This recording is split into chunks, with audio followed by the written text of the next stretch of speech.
My name is Don Lewis, born in Pasadena, and then spent the formative years in the Midwest. Went back east to school and then came back here and then ended up in Canoga Park, in the late 70s. I make forays into downtown to get some culture because I think in the West Valley is very culturally barren. I knew downtown was where the cheap space was. Then I found out about the art scene downtown through Patrick Morrison, a painter. We became friends, and he was the regular downtown scenester. So he and I would go together downtown to art openings. We went to places where they were having this really wild art, raw sculptures with horns on them, and the party boys playing.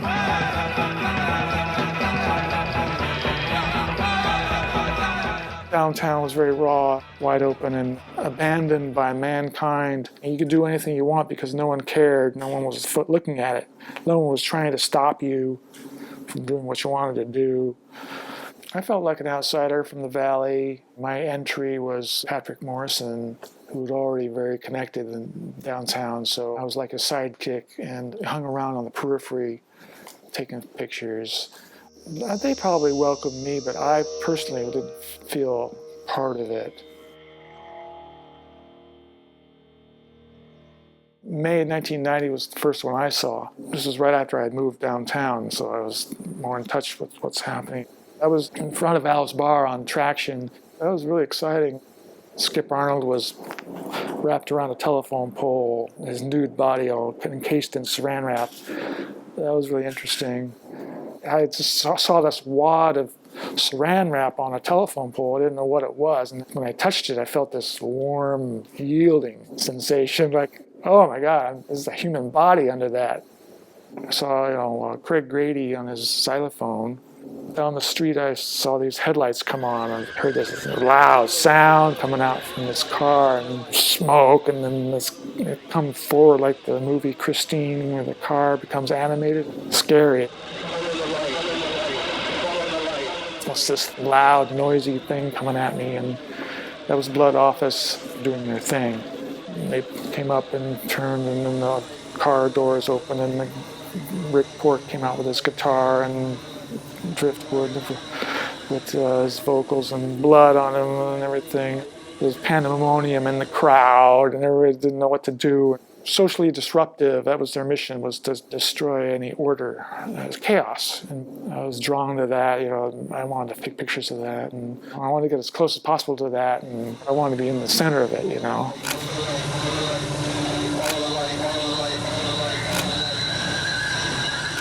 I was taking pictures, and this lady came up to me and pulled me back, saying, "Don't get any closer, it's dangerous, And I said, "Okay, yes, ma'am." I later realized she didn't know what she was doing. She acted like some kind of cop. In the Future Red Zone, I drove the car that they played in. I'd look over the driver's seat and snap photos of them in the back seat as they did their thing, I was also involved in the punk music. I knew about the Ramones and Sex Pistols, and I wanted to see what L.A. had to offer. I wanted to find out where the action was at, and I wanted to feel that energy of the punk music. I ended up doing a lot of punk shows, and I just hung out there, I was an anonymous part of the crowd, just in a pogo and then smoke a joint when they passed one around. Bands I saw downtown, one of the earliest, most strong ones was Nervous Gender.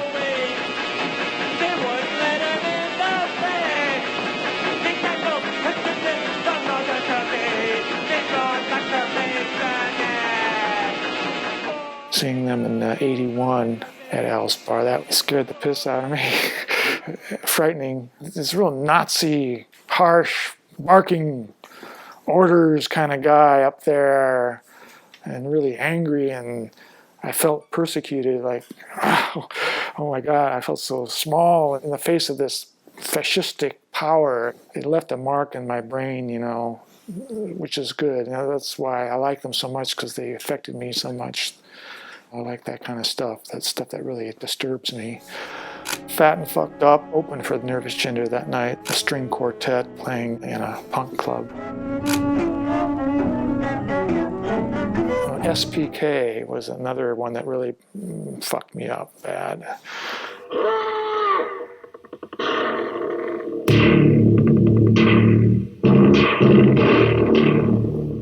You couldn't see their heads. They're covered in canvas bags with blood on them, and they were hunched over their instruments and making deafening sounds. And then the super low subliminal frequencies blasted at super high decibels, making my intestines churn.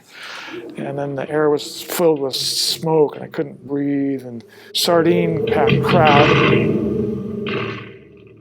Gut churning sound, and then they projected these images of medical school cases of advanced venereal disease. Just make your stomach turn just to look at that. I went alone to these things, so it was even more intense. Walked out of there into the fresh air after it was all over, like I had gone through this and come out cleansed. It was really amazing. Good times. At the time, film was not as light sensitive as today, and so I didn't take any pictures. I was just kind of observing, taking it all in, just mental pictures. I'm a real shy person. I'm afraid of using flash to disturb people. I hate it when people get mad at me for taking pictures, and that kind of makes me gun shy. So you've got to play the line between the aggressive thug versus the careful creep. And something's got to really motivate me to do this shooting in the first place.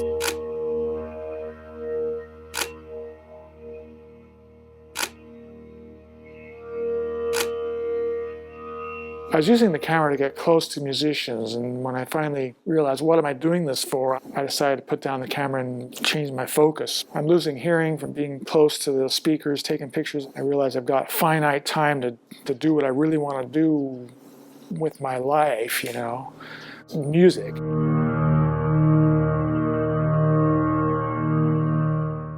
I still do photography. I shoot for galleries, I shoot the installations and the individual artworks. It's a more controlled environment, and I get paid real money. Put your hands together and give it up for Small Drone Orchestra.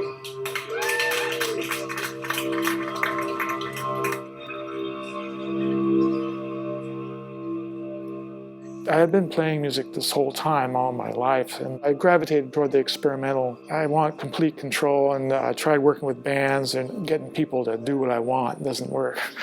I can develop it. I'm not going to slack off on it. The sound thing, this is something immediate that I can do and get immediate results. You can plug in any time, play any length of time. Kind of like painting, you got your abstract painting and your figurative painting. This is the abstract side. I play with Joe Potts once a month at the Sound Shop, this public noise jam for 2.5 hours. It's a free-form thing, nonstop, at Eagle Rock Community Arts Center. It's a really good exercise and just let my mind expand and see what you can do. I found this place right here at Santa Fe Art Colony. When I moved here, I knew I'd be here the rest of my life if I could, because it was so perfect. The location and the environment. The only drawback is I can't make loud music because they don't have any soundproofing between the walls and floors. And you can hear people talking, normal conversations on the other side. Anytime I even tried something, people would bang on the wall, stop, or get complaints. It's like amplified. It's like you're living in a sound box. It kind of sucks. This is a rent-controlled studio, but I'm already thinking ahead where I'm going to go. It's inevitable that you get your raw, open spaces, and then artists jazz it up. That attracts more moneyed professionals, and it's just the evolution of a neighborhood. By the time I arrived, it was 1990, and then after that, it started toward the way it is now, which is filled in and regulated and structured and pricey, and the price is escalating. I understand why it's become the way it is, and I have to just bite the bullet and move out when it gets too expensive, or else overthrow society with a big revolution and we get rid of that capitalist motive. Everything's for sale, everything's value driven, blah blah. Cut.